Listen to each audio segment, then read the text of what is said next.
Okay, we finally made it to 7, 8, 9. These are the most important level chapters for Endgame. We're going to be talking about some Endgame as well, because the Endgame starts now. I'll get into why and everything.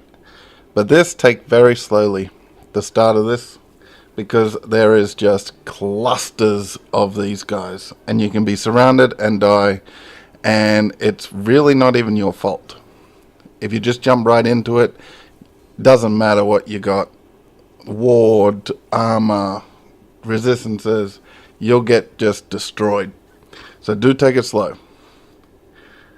Now, you work your way through. It's very much a hit creatures, destroy creatures, move on. Hit, destroy, move on.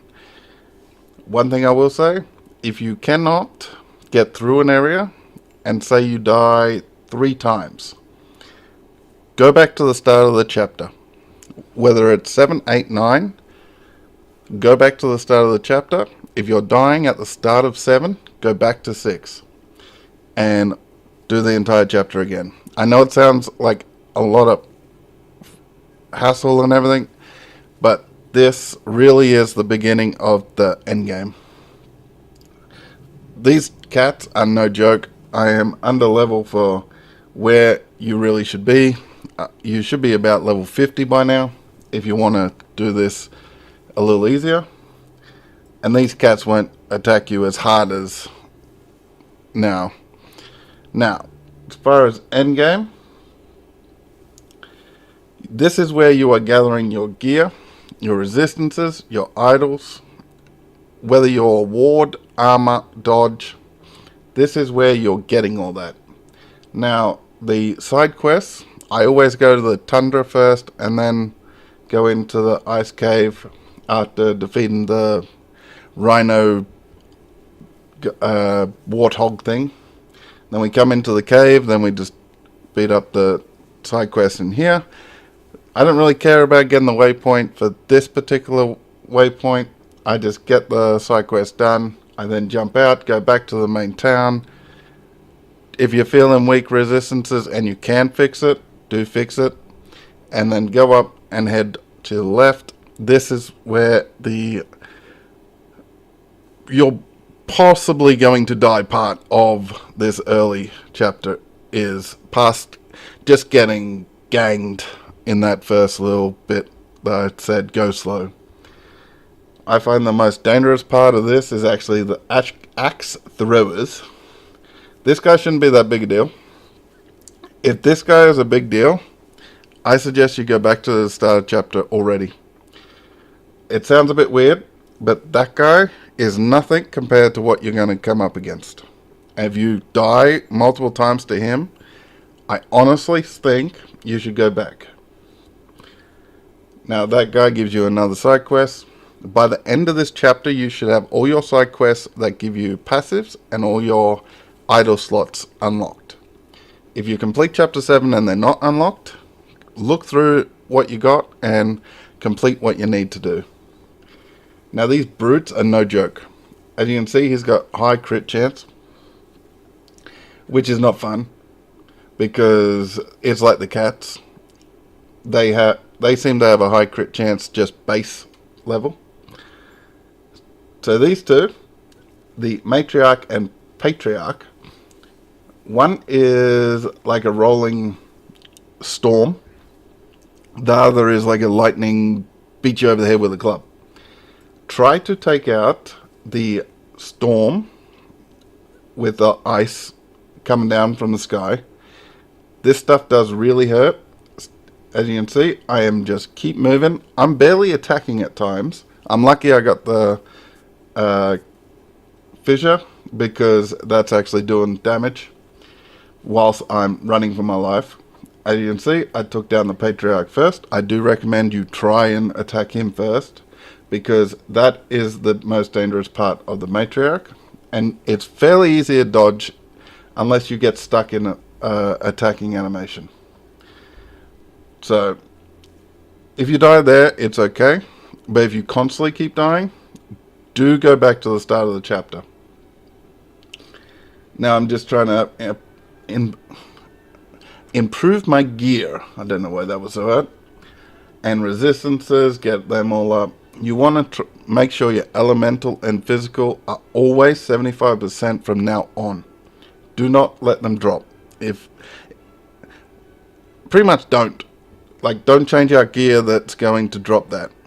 Because you can move and get away from other things with less armor. You cannot avoid all the elemental damage that is in the next few chapters, or even in the monoliths. Now, as you can see, spawning at this waypoint is dangerous, but as long as you don't move, it's a little grace period. That is the best thing I like. I hope they never change that. I actually like trying to go across before it raises, and people I've played with that hasn't actually seen that before, they wait and they're amazed that I walk across when it's not up. It's a personal thing, but I love it. This guy is annoying, and you really will be able to see if you got some weaknesses, because that ice blast that he got and that his minions have, that will hurt really, really, really, really bad if you are lower in your defenses than you need to. As per the other walkthroughs, defense over attack. You never want to have a glass cannon build in this game. You will not get very far because they've changed the damage reduction. It's, as I'm recording this, it's about 6-8 hours before 1.1 launch. I don't believe the damage reduction will be much different. So you really do need defense. This guy is easy.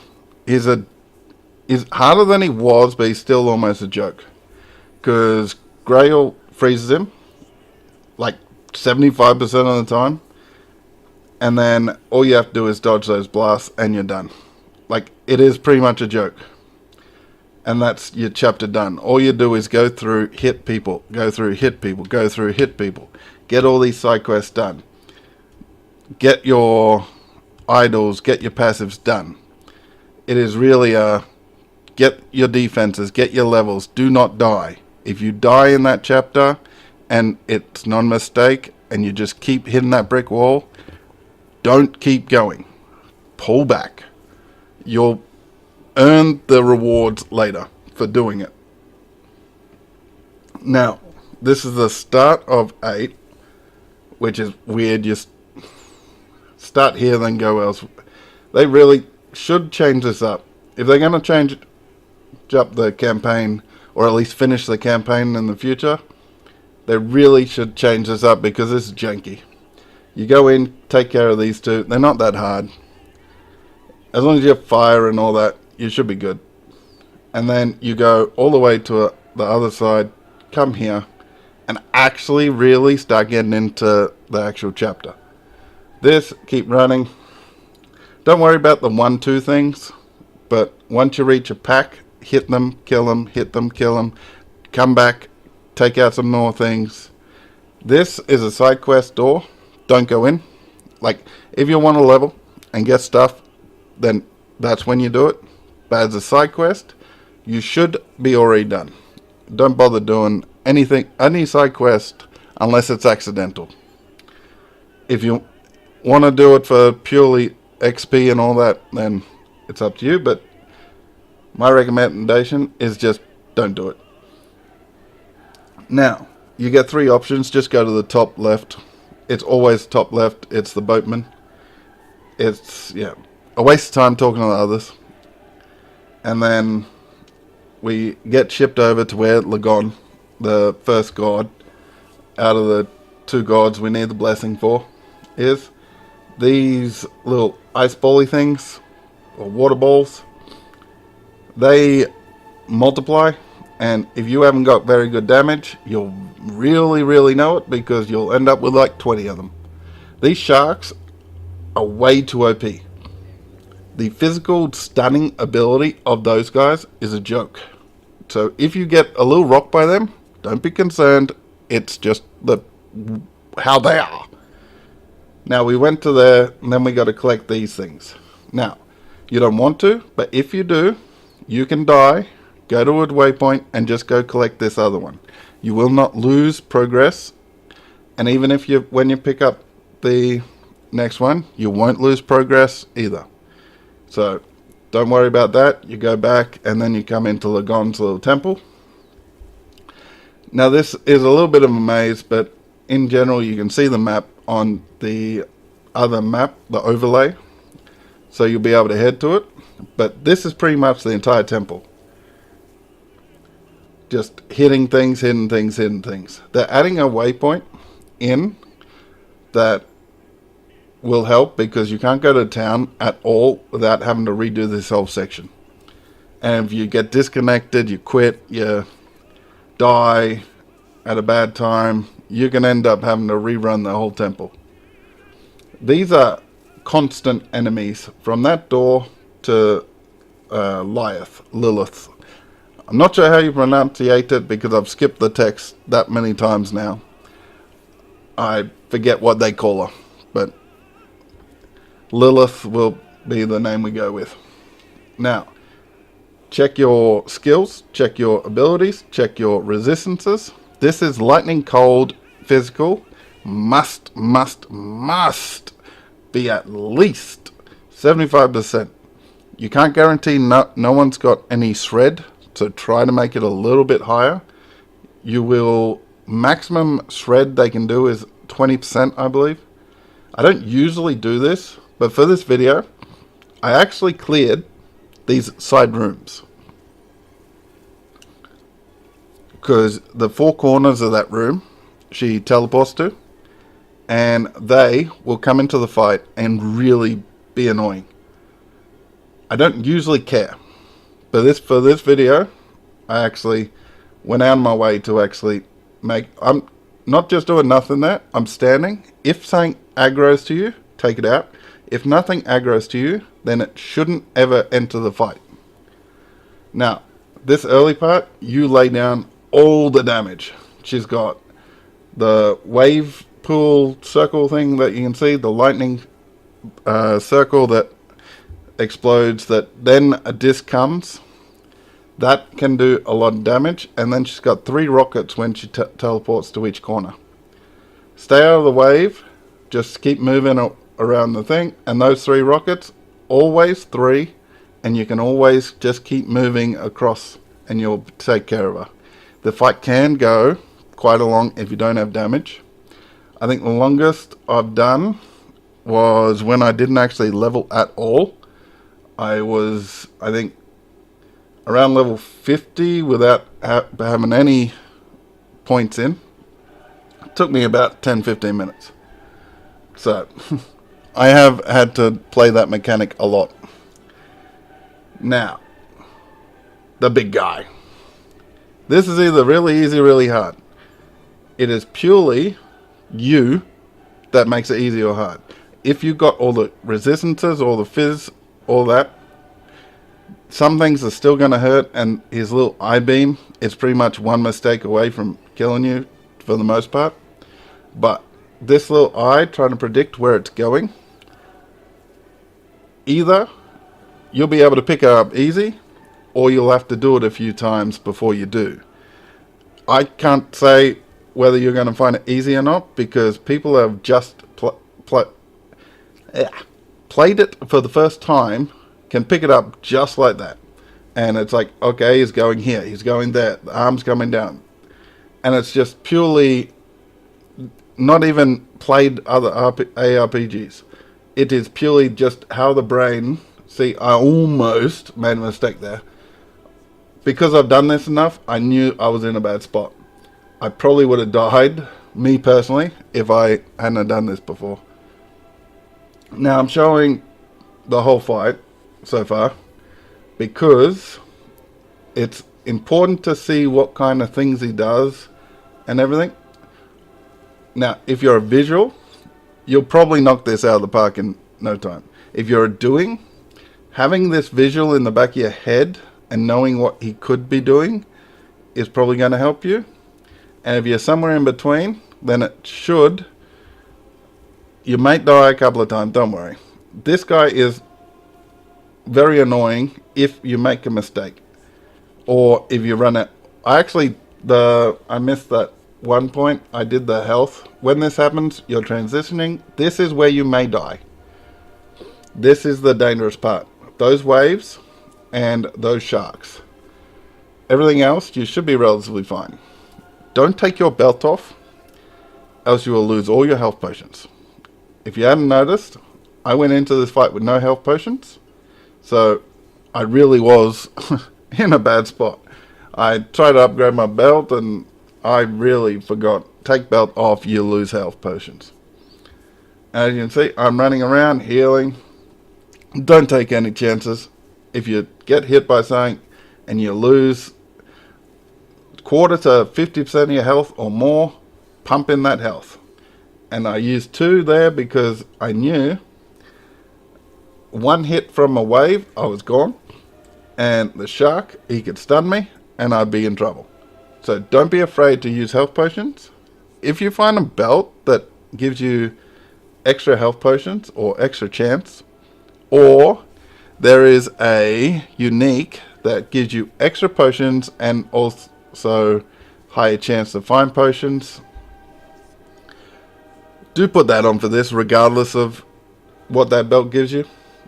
Hopefully it doesn't give you all your resistances, but there is one legendary belt that gives you some potions and stuff. If you find that, shove it on for this fight, even if you take it off before and after.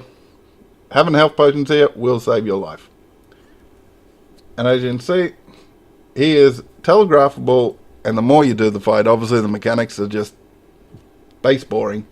You'll know them, and it's like, don't make a mistake. Like there, I made a mistake because in my head, I thought he did something, but he didn't, and I didn't, almost made a mistake.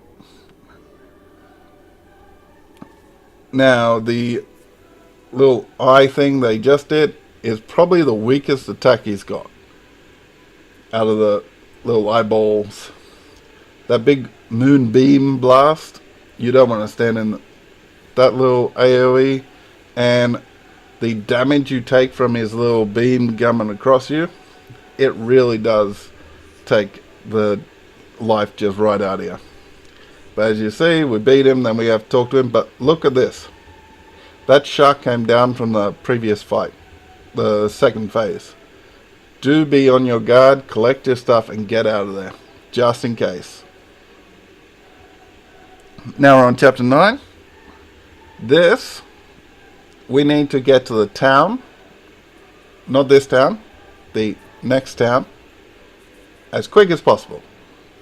So, we're not hanging about, we're not doing anything, we're getting quest line, get it done, get back, and then we're going to try to work our way through to town.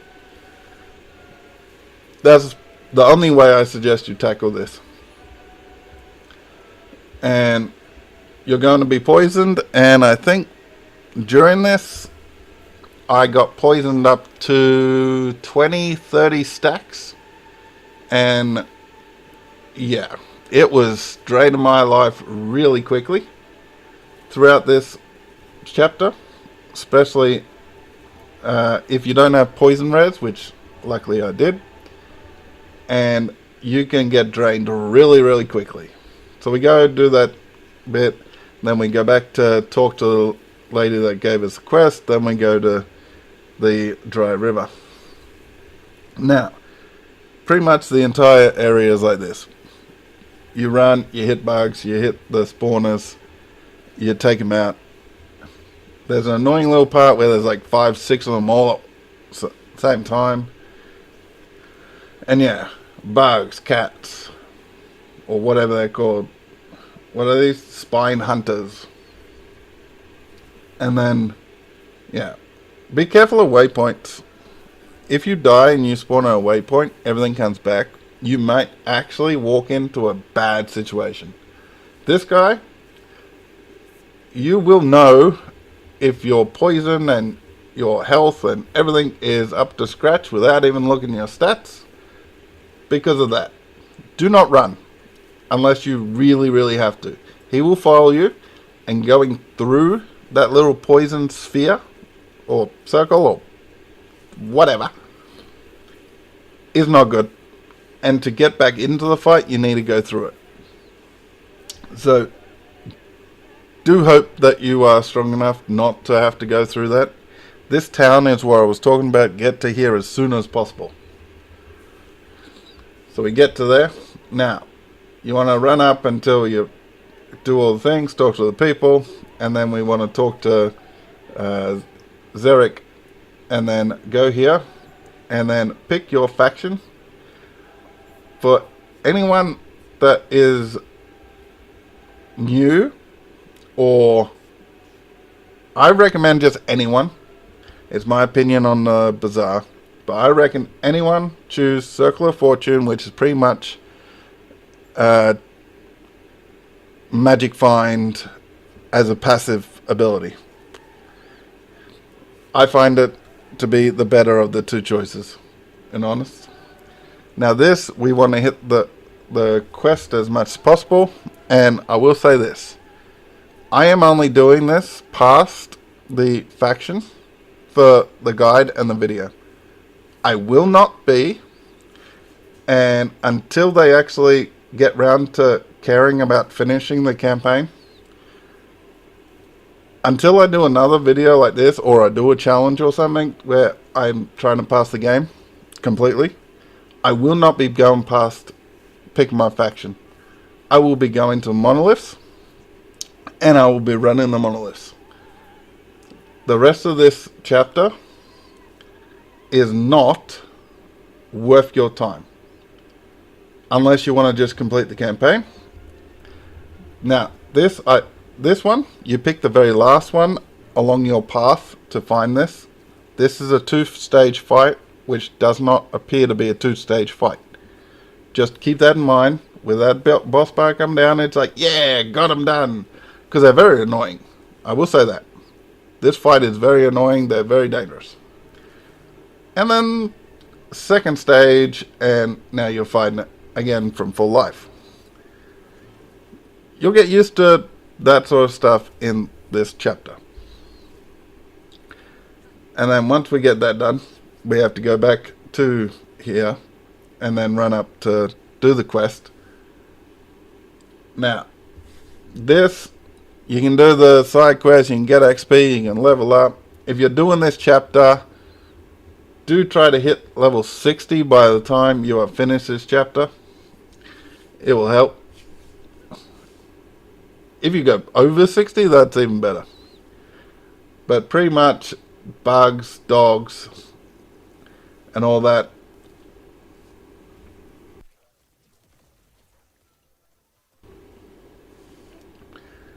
As I said, just go do the quest line.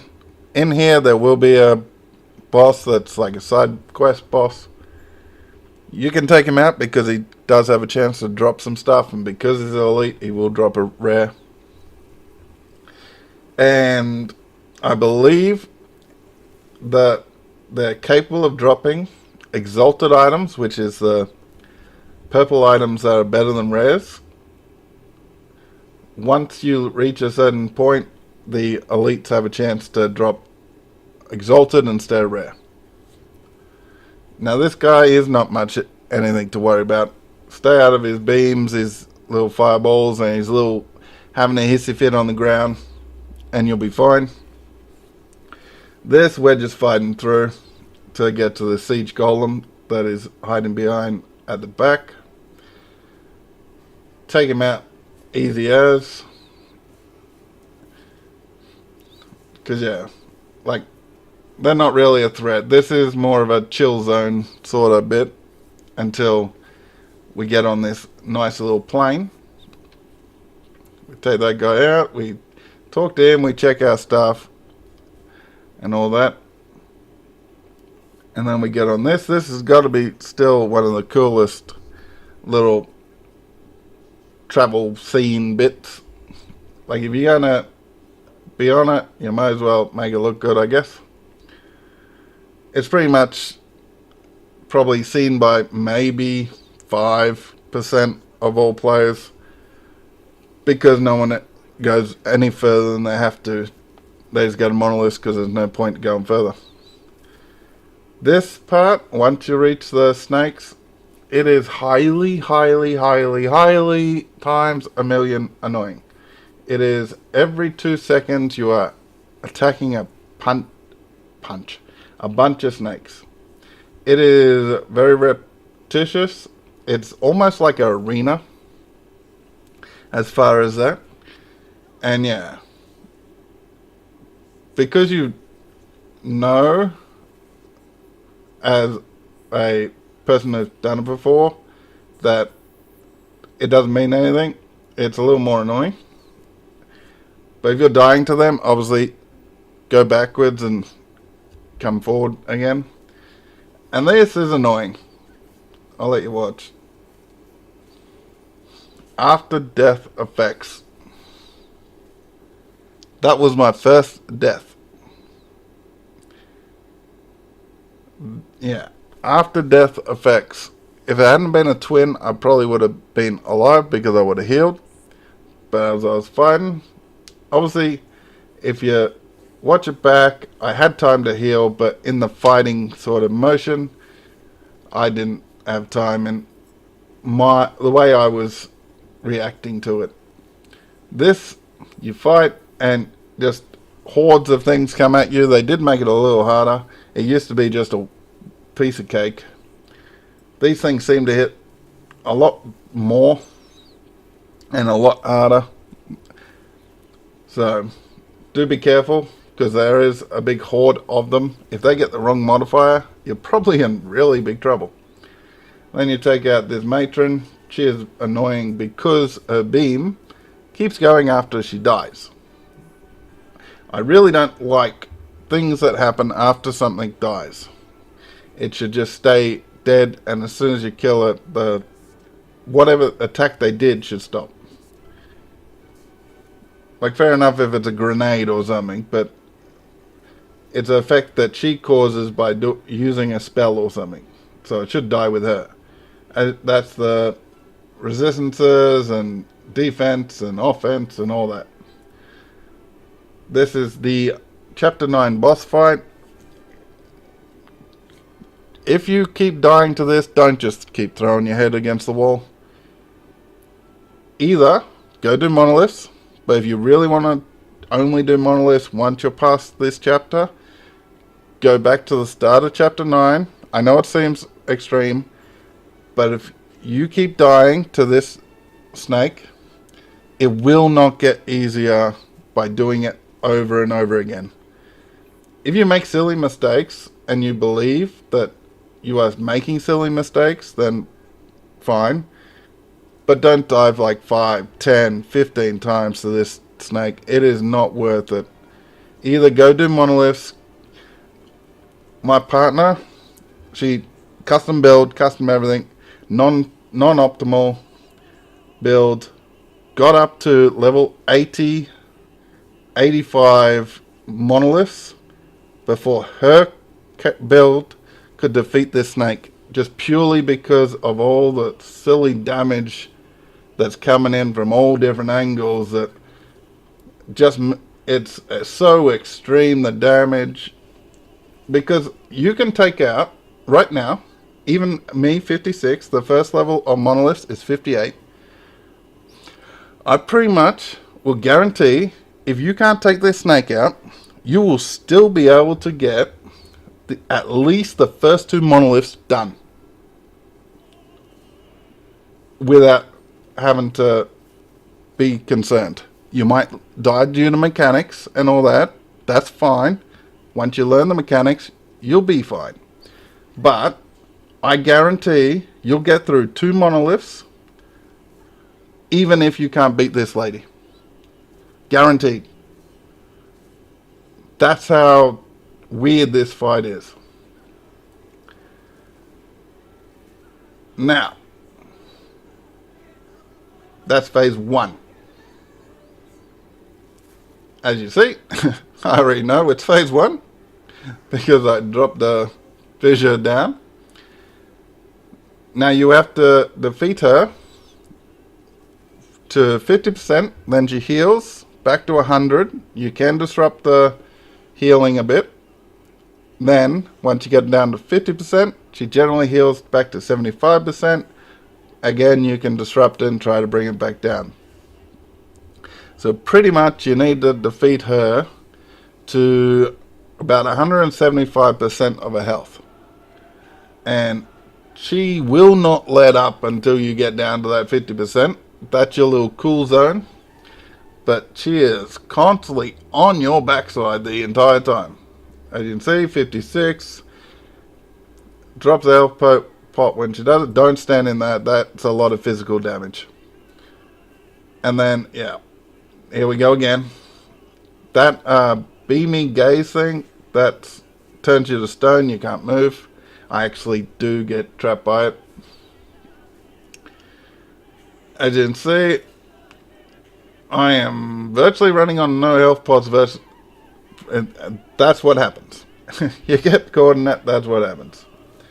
But I'm virtually running with no health pots this entire fight so far. I will not be ashamed in saying, I am pretty much saying, I am dead, I am dead, I am dead, oh no, I am dead, I am dead, oh I'm not dead, oh no, I am dead, I am dead. Like, that is pretty much this entire time because I know this fight, and as you can see, got it done 25 and she went to 50. So, same amount of health, just, I thought she did it at 50. They might have changed it since I did it last time for the walkthroughs. Because I'm pretty sure that's a lot. That might be the last time. Because I think I might have done the hardcore before the walkthrough. But, so, I do know I can beat it without dying. Because I did do it on hardcore. As you can see, boom. Finally. Now, if that fight looked a bit over the top and it's like, yeah, no, I'll just go do monoliths, thank you. Go do monoliths. You'll love it way better than trying that fight a bunch of times. Like, even if you beat her first time, you'll be annoyed and frustrated. And you'll not want to do that fight again. Now, this is the end game, obviously. Now, we have monoliths, which are little timelines. And within those monoliths are echoes. You complete echoes to get stability. Stability then unlocks the quest line so you can defeat the monolith. The overall game is to complete all the monoliths on the right side is the easiest path.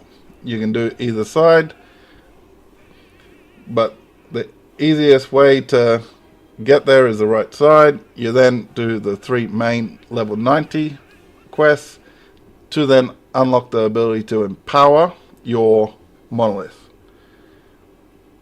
For 1.1, once you complete the 390s, you will unlock the ability to unlock the ability to get the Harbinger to come in and attack you by joining the third faction thing that's got to do with them. And that's just a rundown of my gear and everything, what I ended up with at the end of the game. Nothing OP. I did pick up some Exalted Gloves, which had some decent intelligence on me, but nothing special. If you like it, hit the sub, like, super thank button, and I'll catch you next time. Thank you.